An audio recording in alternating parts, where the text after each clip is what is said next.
La obra de arte más cara del mundo no es la más famosa, aunque ambas fueron creadas por Leonardo da Vinci.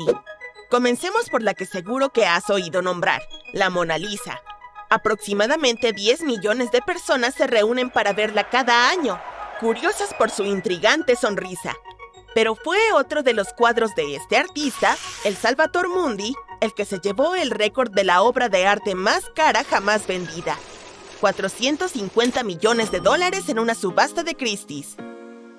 El comprador fue un príncipe de Medio Oriente, quien decidió hacerse discretamente con este cuadro allá por el año 2017, probablemente porque es controvertido. Para empezar, algunos expertos tienen sus dudas sobre si Da Vinci lo pintó realmente. Dicen que no encaja del todo con el estilo habitual del famoso pintor. Ahora bien, esto no significa que la Mona Lisa sea más barata. De hecho, se considera que no tiene precio. Algunos han dicho que podría valer más de $1.000 millones, pero es difícil hacer una estimación. Además, el Museo del Louvre, donde es exhibida actualmente, nunca la dejaría escapar. Cada año recibe un montón de visitantes, la mayoría de ellos para ver la Mona Lisa. Así que, al final, ganan mucho más dinero con todos esos turistas que con un solo pago. Incluso han llegado a prescindir de los elevados costes del seguro del cuadro.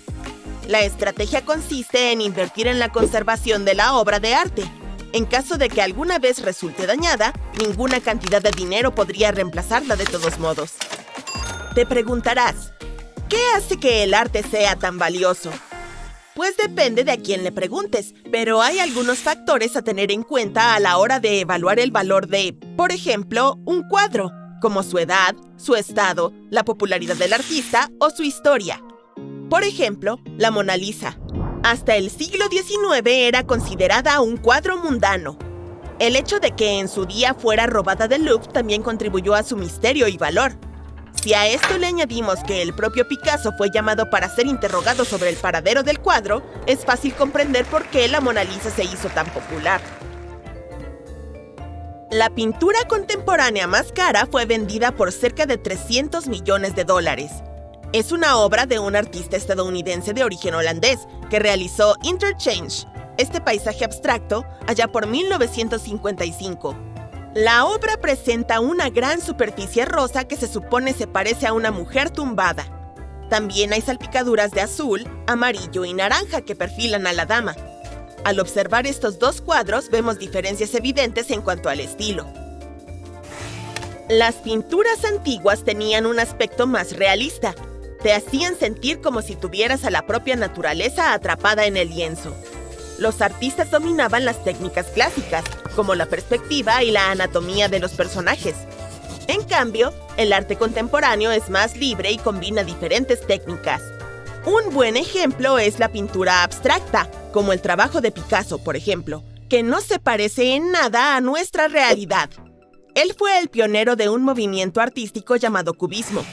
Imagina que pintas como si hicieras un rompecabezas con formas y colores.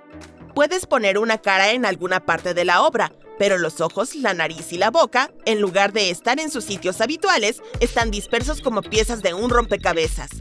Es como si vieras diferentes caras de una persona a la vez. Incluso la temática es diferente ahora.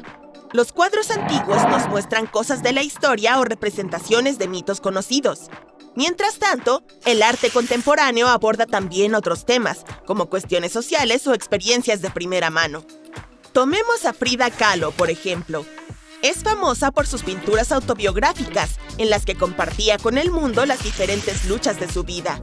De hecho, empezó a pintar cuando era una adolescente, después de que un accidente de autobús la dejara con graves lesiones.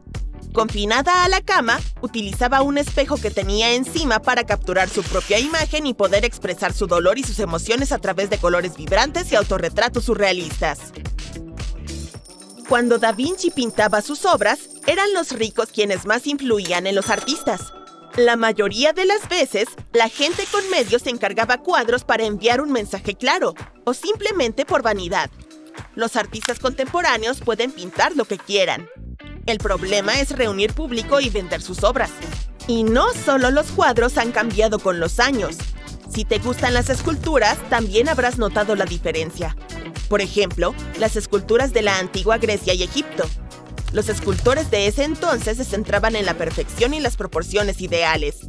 También utilizaban materiales como el mármol y el bronce y elaboraban sus piezas mediante la talla y el vaciado.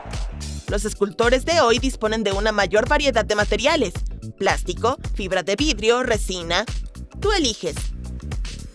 Si te sientes creativo, también puedes probar todo tipo de retos artísticos en casa. Echa un vistazo a algunos videos de YouTube con retos artísticos para encontrar ideas. Y ya que estás, dale me gusta a este video y suscríbete a nuestro canal. Después, puedes probar a hacer esculturas de cartón, castillos con arena de la playa o incluso estatuas en miniatura con imanes. Además, ¿por qué no utilizar Legos? Aunque, para superar el récord actual de la mayor escultura de Legos, necesitarás más de 5 millones de esas diminutas piezas.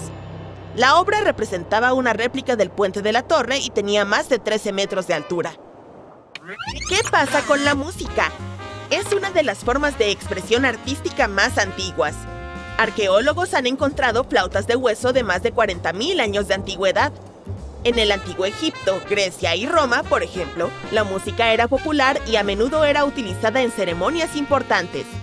Entonces se empleaban instrumentos como liras, arpas y flautas de pan. Durante el Barroco, compositores como Bach eran el equivalente a ídolos del pop. Y con razón, ya que su música sigue siendo famosa hoy en día. Bach, por ejemplo, sigue teniendo millones de oyentes mensuales en las plataformas de streaming más populares siglos después de su muerte. El siglo XX trajo música con la que estás un poco más familiarizado, como el jazz, el blues, el rock and roll, el hip hop y la electrónica. Pero a diferencia de la pintura, donde cuando más antigua es una obra de arte, más cara puede llegar a ser, cuando se trata de música, las cosas son un poco más complicadas. Averiguar cuál es la mejor canción de todos los tiempos es difícil, sobre todo porque no tenemos muchos datos de siglos anteriores. La revista Rolling Stone afirma que es la canción Respect de Aretha Franklin, pero no todo el mundo está de acuerdo. ¿La canción más grabada de la historia? Algunos dirían que Yesterday de los Beatles, con 4.000 versiones, o las 6.600 grabaciones de Amazing Grace. Pero ambas palidecen en comparación con una melodía de George Gershwin llamada Summertime, que ha sido grabada más de 67.000 veces. Hoy en día se puede utilizar la inteligencia artificial para crear música. Y así es como funciona este software. La mayor parte se basa en el aprendizaje profundo. Esto enseña a la computadora a componer música mostrándole montones de melodías que ya existen. A continuación, esta deduce los patrones y estructuras de la información proporcionada. Después, empieza a crear nuevas composiciones.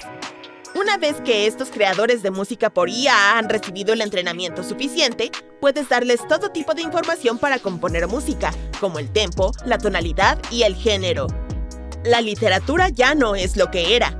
Los antiguos griegos, por ejemplo, utilizaban hexámetros, una especie de tempo poético. Fue en esta época cuando el legendario Homero escribió la Ilíada y la Odisea. Los griegos también inventaron el drama como género teatral. Iniciaron esta tradición en Atenas hacia el siglo VI AC. Ya entonces, estas representaciones contaban con exquisitos trajes, danzas y sorprendentes montajes escénicos. La literatura contemporánea incluye lo escrito después de los años 50.